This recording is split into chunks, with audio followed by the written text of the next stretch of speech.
Hello everyone, welcome back to my channel Sara art and design. मेरी आज की video का टॉपिक है जो हमारा ट्राउज़र है वो आसन से खिंचता क्यों है। वो क्यों खिंचता है, उठता क्यों है। जब हम चलते हैं तब हमारा पैंट और ट्राउज़र जो है वो, चाहे वो प्लाजो हो, चाहे ट्राउज़र हो, चाहे पैंट हो, वो सेंटर से क्यों उठती है। और दूसरी चीज़ कि हमारा जो ट्राउज़र है उसकी जो साइड सीम होती है, एक साइड की जो सीम होती है वो घूम के फ्रंट की तरफ क्यों आ जाती है, या फिर घूम के बैक की साइड क्यों चली जाती है। क्योंकि वो घूमती है तो मोस्टली फ्रंट की तरफ ही आती है कि हमारा जो क्रीज लाइन है वो सीधी होने की बजाय हमारी क्रीज लाइन टेढ़ी हो जाती है इस तरीके से। तो उसको हम किस तरीके से ठीक करेंगे। तो सबसे पहले हम डिस्कस करते हैं कि प्रॉब्लम्स आती क्यों हैं। पहली बात ये है कि आपने कभी भी नोटिस किया होगा कि आपका जो भी ट्राउज़र है उसमें फैब्रिक क्वालिटी सबसे पहले देखी जाती है। सबसे पहले ट्राउज़र को, या आप कोई भी पैंट सिल रहे हो, ट्राउज़र सिल रहे हो, कुछ भी सिल रहे हो, तो उसमें अगर आप कॉटन फैब्रिक ले रहे हो तो उसको हमेशा वॉश करना चाहिए। क्योंकि कॉटन फैब्रिक ऐसा होता है जो पहले श्रिंक करता है। और दूसरी चीज़, उसमें अगर थोड़ा बहुत जो टेढ़ापन आता है कपड़े में, वो अगर निकल जाता है पहले वॉश करने के बाद, अच्छे से आयरन कीजिएगा और आयरन करके जो भी उसमें टेढ़ापन है पहले उसको निकालिए।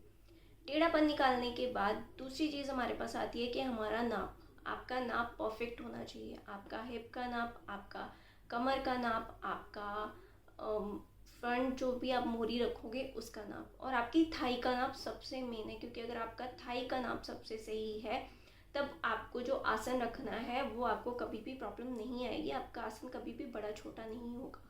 ये रीज़न है कि अगर आप नाप परफेक्ट नहीं रखते हो तब आपकी कटिंग परफेक्ट नहीं होगी, और अगर आपकी कटिंग परफेक्ट नहीं होगी तब आपकी स्टिचिंग भी परफेक्ट नहीं होगी। और एक चीज़ आ जाती है कि आपको फैब्रिक जब आप चूज़ करते हो तब आपको ये देखना है कि आपका जो फैब्रिक है अगर वो थोड़ा सा भी टेढ़ा आता है, उसमें मैं आपको दिखा देती हूँ कि ये मेरे पास फैब्रिक है जैसे। तो फैब्रिक के ऊपर अगर ये जो किनारी वाला हिस्सा है, किनारी वाले हिस्से को हम सीधा फैब्रिक बोलते हैं, और ये वाला जो हिस्सा आता है अगर हम इस तरीके से फैब्रिक रखते हैं तब ये हमारा टेढ़ा आड़ा फैब्रिक आता है। तो जब भी आप ट्राउज़र कट करो तो हमेशा सीधे वाले फैब्रिक पे कट करो, ना कि आड़े वाले फैब्रिक पे। जब भी आप आड़ा फैब्रिक यूज़ करोगे आपका ट्राउज़र घूमेगा ही घूमेगा। उसका ये रीज़न होता है कि इस ट्राउज़र इस साइड पे होता है खिंचाव। जैसे कि हम इसे खींचेंगे तब ये एक साइड को ऐसे खींचता है, ये देखिए ये खींच रहा है।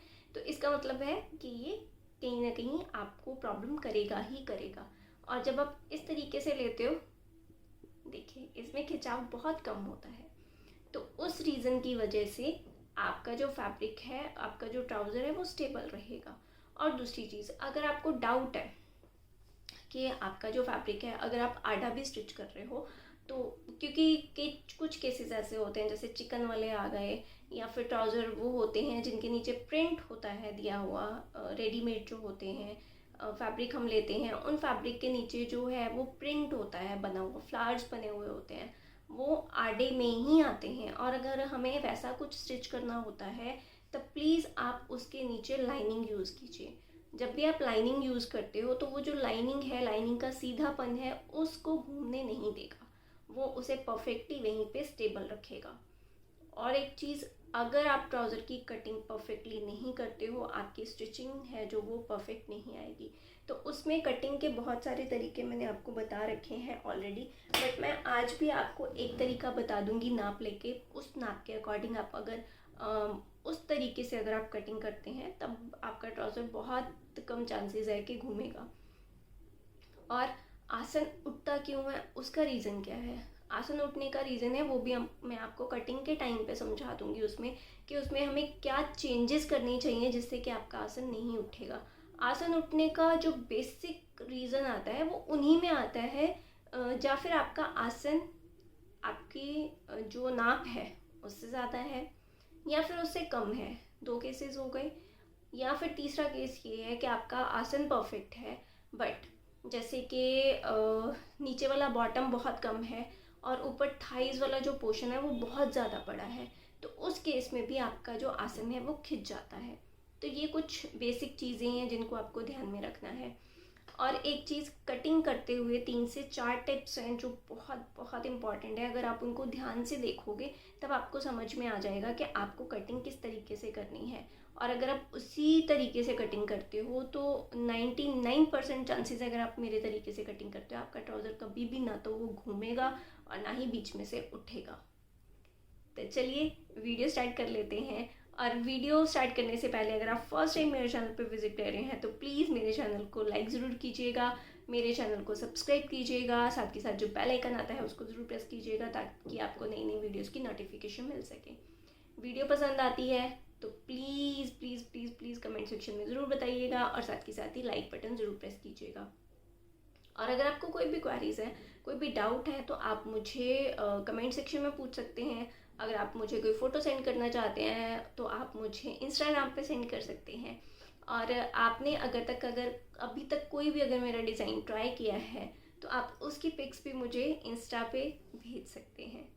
तो चलिए वीडियो स्टार्ट कर लेते हैं। ये है मेरे ट्राउज़र का नाप, जो कि इसकी लेंथ है 33 और 3 इंच मैंने इसमें फोल्डिंग के लिए लिया है, सीम अलाउंस ऐड किया है। कमर मेरी जो रेडी है वो 32, 4 से डिवाइड करेंगे 8 आएगा, 2.5 इंच हम अलाउंस ले लेंगे, सीम अलाउंस। फिर हमारी थाई आ जाती है, मोरी और आसन आ जाता है। आसन जो मेरी थाई के हिसाब से यहाँ पे आएगा 9 इंच, क्योंकि हमें 10 इंच आता है और 1 इंच हम ऊपर एक्स्ट्रा में लेते हैं। तो यहाँ पे जो 2.5 है इसकी एडजस्टमेंट होती है, आधा आधा इंच सीम अलाउंस में चला गया। जो 1.5 इंच बचता है उसको हम प्लीट्स में कवर कर लेते हैं। ये है मेरा नाप। इसके अकॉर्डिंग मैं आपको पहले पेपर पे बता देती हूँ कि मुझे कैसे इसको कट करना है, और फिर उसके बाद मैं आपको फैब्रिक पे भी दिखाऊंगी इसे कैसे कट करेंगे। तो कोई भी फैब्रिक है हमारा, उसे हमें इस तरीके से डबल फोल्ड कर लेना है। इसके ऊपर हमारा किनारी से किनारी का हिस्सा प्रॉपर तरीके से मिला लेना है हमें, और ये है फोल्डेड वाली साइड जो कि दूसरी साइड रहेगी। उसके बाद हमें अपने फैब्रिक को यहाँ से स्ट्रेट कर लेना है और यहाँ से हम ले लेंगे जो शेप पट्टी के हिसाब से कर्व दे देंगे। और विदाउट शेप पट्टी अगर आप पैंट कट करते हो तो वो इतनी परफेक्ट नहीं आती है। और शेप पट्टी का ये वाला जो पॉइंट है, यहाँ से हमें नाप नहीं लेना है, सिर्फ ये वाला जो पॉइंट जहाँ पे मैं डार्क कर रही हूँ यहीं से हमें अपनी थाई का नाप रखना है और यहीं से हमें इसका हाफ लेना है।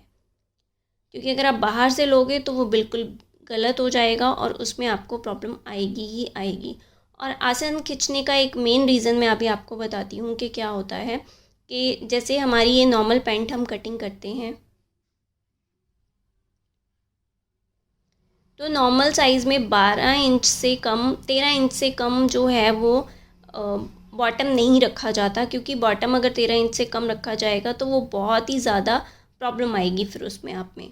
और यहाँ पे अगर 32 इंच की थाई है आपकी तो हम इस तरीके से बैक साइड का पोर्शन लेते हैं। बट अगर हम इस तरीके से लेते हैं, मान लीजिए कि हमारी 32 इंच की थाई है, इस तरीके से लेंगे तो हमारा ये कर्व पोर्शन ज़्यादा आ जाता है। तो हमें क्या करना है, हमें अपने पौंचा जो है, मोरी जो है, उसको थोड़ा सा बढ़ा लेना है, 1 आधा इंच। और उससे क्या होगा कि आपका कर्विश पोर्शन जो है वो ऊपर से कम हो जाएगा और नीचे बिल्कुल स्ट्रेट लाइन आएगी, जिससे कि आपका यहाँ पे खिंचाव कम पड़ेगा। और अगर आपको ज़्यादा खिंचाव की प्रॉब्लम आती है तब आप म्यानी भी डाल सकते हैं इसमें। और सेंटर पार्ट के हिसाब से हमेशा जो मोरी रहती है वो 13.5 ही रहेगी। तो चलिए, अब ये है फैब्रिक के ऊपर कटिंग। नाप मैंने आपको ऑलरेडी डिस्कस कर दिया था। और फैब्रिक के ऊपर कटिंग करने के लिए सेम एज इट इज़ हमें यहाँ पर रखना है अपने फैब्रिक को डबल फोल्ड। और जैसे कि मैंने आपको बताया था कि हम इसको कर लेंगे यहाँ से स्ट्रेट करना बहुत इम्पॉर्टेंट है, क्योंकि अगर आपके फैब्रिक में यहाँ पे काना होता है, अगर आपका फैब्रिक यहाँ पे टेढ़ा होता है तो उस तरफ से आपके पौंचे में प्रॉब्लम आएगी, उस तरफ से आपके लेंथ में प्रॉब्लम आएगी और आपका ट्राउज़र घूमेगा ही घूमेगा। और दूसरी चीज़, कभी भी अगर आप लेंथ मार्क करते हैं यहाँ पर तो उससे पहले हम यहाँ पर शेप पट्टी से, जैसे कि मैंने आपको दिखाया था कि हम यहाँ पर ये हमारे शेप पट्टी का जो हिस्सा है इसको बिल्कुल स्ट्रेट रखना है, ऊपर टेढ़ा नहीं रखेंगे, बिल्कुल स्ट्रेट रखेंगे अपनी शेप पट्टी को। और फिर उसके बाद हम इसके ऊपर मार्क करेंगे। जब हमारी ये मार्किंग जो है वो कंप्लीट हो जाती है, फिर उसके बाद हम लेते हैं यहाँ पर इसको हमारी कमर के नाप को, और कमर का नाप भी हमने जो शेप पट्टी वाला मार्क किया है उसी पॉइंट से हमें नापना है। ये वाला पॉइंट किनारी से नहीं नापेंगे, क्योंकि किनारी हम एक तरीके से निकाल देते हैं यहाँ पर, ताकि वो खिंचाव में ना आए। और यहाँ से हमें इसकी लेंथ रख लेनी है 33 इंच, और मैंने यहाँ पे 1 इंच और बढ़ा दिया है फोल्डिंग में, जो कि हो जाएगा 37 इंच। तो आपको अपने हिसाब से, अगर आप फोल्डेड हिस्सा ज़्यादा लेते हो तब आप ज़्यादा ले सकते हो, कम लेते हो तो कम ले सकते हो।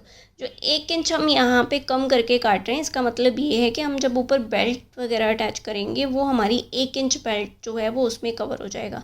1.5 इंच के अराउंड जो पट्टी आती है, हमारी 1.25 इंच की पट्टी आती है, उसको हम रख के बेल्ट लगाते हैं, तो आधा इंच हमारा सीम अलाउंस में चला जाता है और 1 इंच जो बचता है जो कि हमारी लेंथ में ऐड हो जाता है। और ये मार्क्स भी हमें बिल्कुल सीधे रखने हैं। ये हमारे मोहरी के पॉइंट्स हैं। अब मैं यहाँ पे आपको बताऊंगी कि हमें अपना क्रॉच एरिया किस तरीके से रखना है, अपनी थाई का हाफ किस तरीके से लेना है। तो यहाँ से रखेंगे हम अपनी क्रॉच की लेंथ, जो कि है 9 इंच। वैसे 10 आती है, 1 इंच ऊपर ऐड हो जाएगा, तब हमारा जो रेडी रहेगा वो 10 इंच रहेगा। और यहाँ से भी हम एक 9 इंच पे मार्क लगा लेंगे, और इस मार्क को हमें कर लेना है यहाँ पर सीधा।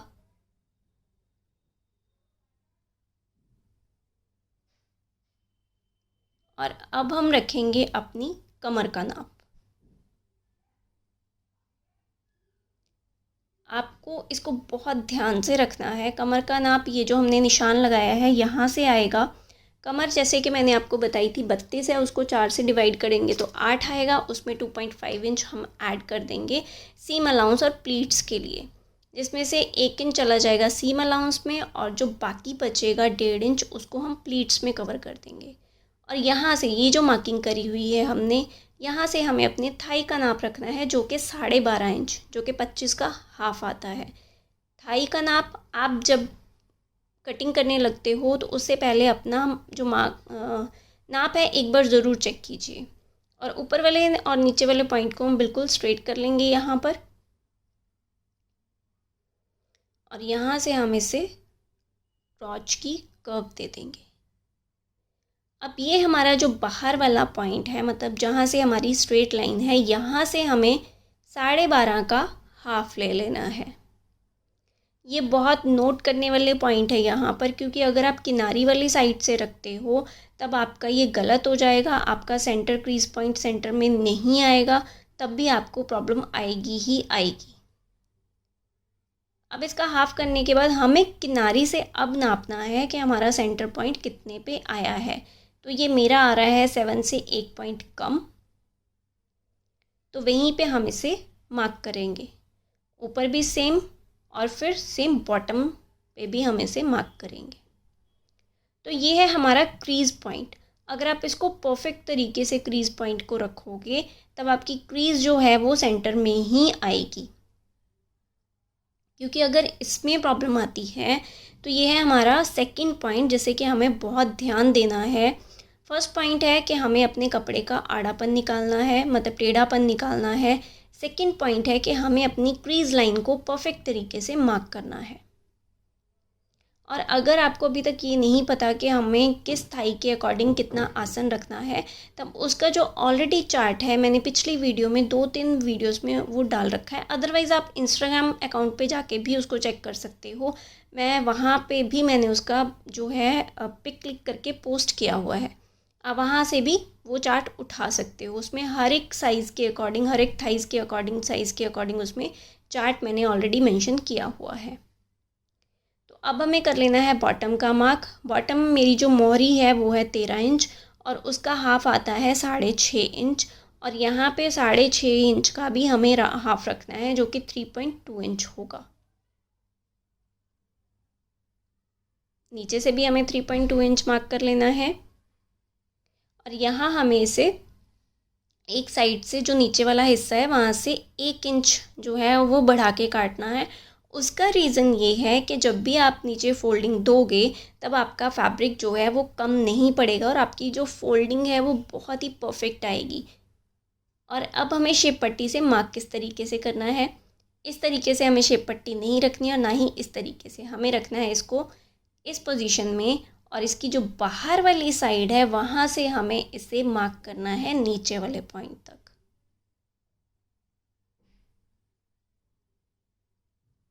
और इसी को ही पलट के हमें दूसरी साइड पे रखना है। जैसे यहाँ पे हमें इस तरीके से रखना है और दूसरी साइड हमें इसको पलट लेना है और फिर हमें इसको मार्क करना है। पैंट में ये बहुत ही छोटी छोटी छोटी छोटी चीज़ें होती हैं, अगर आप इनको ध्यान में रखते हुए अपनी पैंट को कट करते हो तब आपकी पैंट की बॉटम जो है वो कभी भी घूमेगी नहीं। तो ये हो गए हमारी मार्किंग। और इसके साथ साथ अगर आप लाइनिंग लगाते हो तो लाइनिंग को भी हमें सेम तरीके से ही कट करना है। ये नहीं है कि आप लाइनिंग को आड़ा टेढ़ा कट कर लो तो फिर वो आपकी पैंट फिर घूम जाएगी। और यहाँ से हमें एक मार्क लगाना है यहाँ पे आधे पौने इंच का, और यहाँ पे हमारा जो 1.5 इंच बच गया है उसको हम प्लीट में कवर कर देंगे।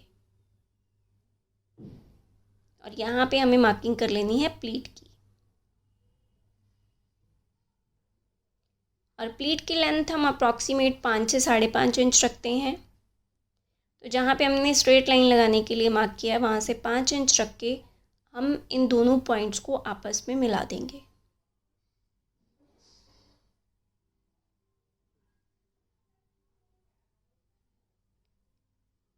और यहाँ पे ये जो मार्क किया है मैंने ऊपर पौने इंच का, इसको भी हम आपस में मिला देंगे। ये इसलिए मार्क किया है यहाँ पर ताकि जब भी आप पैंट पहनते हो तो अगर कई बार क्या होता है पैंट हमारी, अगर किसी का टमी थोड़ा बड़ा है तो हमारी पैंट वहाँ से मुड़ जाती है या पेट के ऊपर चढ़ती है। तो अगर आप यहाँ पे आधा पौना इंच मार्क कर दोगे तो आपकी पैंट ऊपर से मुड़ेगी नहीं बेल्ट। और यहाँ हमें फ्रंट वाले किनारी वाला पोर्शन अभी कट नहीं करना है। यही गलती मोस्टली की जाती है कि हम पहले ही इसको कट कर देते हैं और जब दूसरी बार हम फैब्रिक पे इसे प्लेस करते हैं तो यहाँ पे जो है वो हल्की फुल्की गड़बड़ हो जाती है, और जिसकी वजह से भी अगर वो आधा से पौना इंच भी पैंट घूमने के लिए बहुत होता है, अगर ये वो आधा से पौना इंच भी फ़र्क आ जाता है ना कपड़े में तो वो पैंट जो है वो घूमती है, तो उसमें हमें प्रॉब्लम्स आएगी ही आएगी। तो हमें ये चीज़ ध्यान रखनी है कि हमें इससे पहले कट नहीं करना है किनारी वाले पोर्शन को, हमें इसको साथ में ही कट करना है बैक साइड के, ताकि ये जो है वो परफेक्टली फिट आए। तो ये हो गई हमारी कटिंग यहाँ तक। अब हम करेंगे इसकी बैक साइड की कटिंग। बार बार कह रही हूँ साइड वाले की कटिंग नहीं करनी है।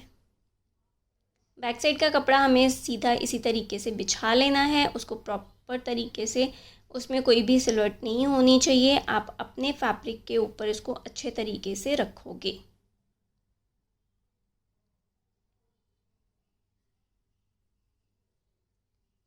और अब हम यहाँ से पहले 3 इंच की मार्किंग कर लेंगे, 2.5 से 3 इंच के बीच में, क्योंकि जो मेरा थाइज़ है उसके हिसाब से हम 2.5 इंच जो है वो बैक साइड बढ़ा के काटते हैं।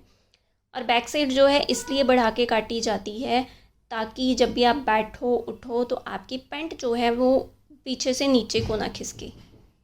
तो उसको अच्छे तरीके से हमें सेटल करना होता है। अगर आप ये भी नहीं करते हो, अगर आप इसको बढ़ा के नहीं काटते हो तब भी आपको प्रॉब्लम आती है, तब भी आपकी पैंट जो है वो खिंचती है कहीं ना कहीं। तो हमें इसको कर लेना है इस तरीके से प्लेस। और इन केस अगर आपने ये इसकी साइड वाला पीस जो है वो कट कर लिया है तब आपको साइड वाला पीस जो है साथ में पहले बिछाना है और फिर उसके बाद आपको जो है वो अपनी पैंट का फ्रंट हिस्सा जो है वो बिछाना है। और किनारी से हमें किनारी मैच करके ही बिछाना है इसे, ताकि जो आपका डिस्टेंस है वो इक्वल आए। और अब हमें यहाँ से आसन की मार्किंग कर लेनी है। यहाँ से 1.5 इंच हम बढ़ा के काट लेंगे।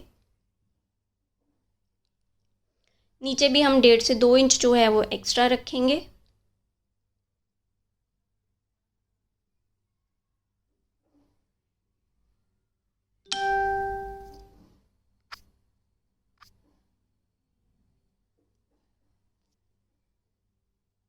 और अब हम शेप पट्टी से इसको भी शेप दे देंगे। तो यहीं पे मैंने आपको बताया है कि अगर आपका थाई पोर्शन ज़्यादा है, जैसे कि बड़ा साइज़ आता है, तो उन्हीं साइज़ में हमें प्रॉब्लम होती है पैंट खींचने की।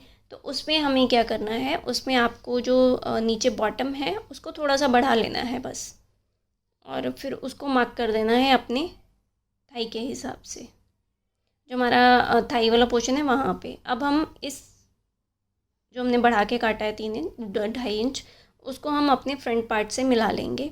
जो हमने मार्क किया है वहाँ पे हमें मिलाना है इसे। और फिर उसके बाद अब हम इसकी कर लेंगे कटिंग।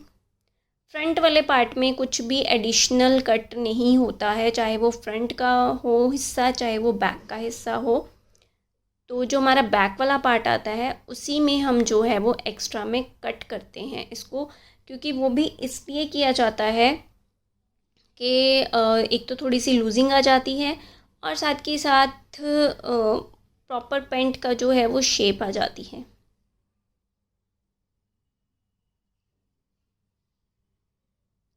होप सो कि आपके अभी तक के जो डाउट्स हैं वो क्लियर हो गए होंगे।